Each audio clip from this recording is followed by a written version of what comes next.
India has warned it's prepared to use force to secure its economic interests in the South China Sea. It's after allegations that Beijing had deliberately hampered its rival's oil and gas exploration efforts. As RT's Igor Piskunov reports, if they can't settle their dispute amicably, there are others who are ready to take full advantage.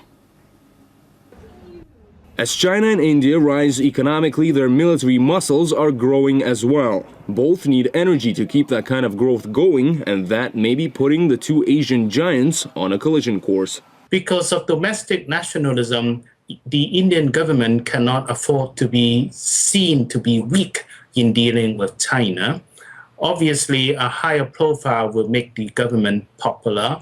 Over 200 billion barrels of oil and large amounts of natural gas. That's more than the vast majority of the world's energy-rich nations have, all hidden under the South China Sea.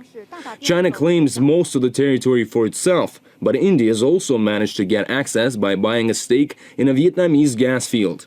Shortly after Hanoi accused Chinese boats of sabotaging exploration, India warned it's ready to use force to defend its interests. Hopefully, as I said, it should not lead into a more longer-term conflict. It's in a way inevitable because both these countries have large ambitions of becoming global actors and players.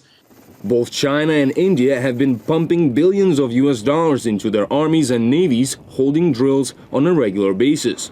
And Beijing has also announced its police will soon start to board and inspect foreign vessels.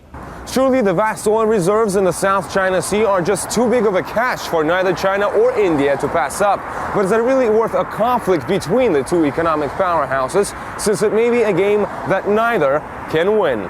The two Asian giants can't afford any weaknesses. That would make it easier for other countries to take a bite of the vast resources. The US has long been increasing its economic and military presence in the region. The thing is, the West is trying to depict this expansion by both India and China in terms of a clash. For both of them, the last thing that they want is a military clash. So if the two Eastern powerhouses can't share nicely, the catch may very well go to some other players already prowling on the sidelines.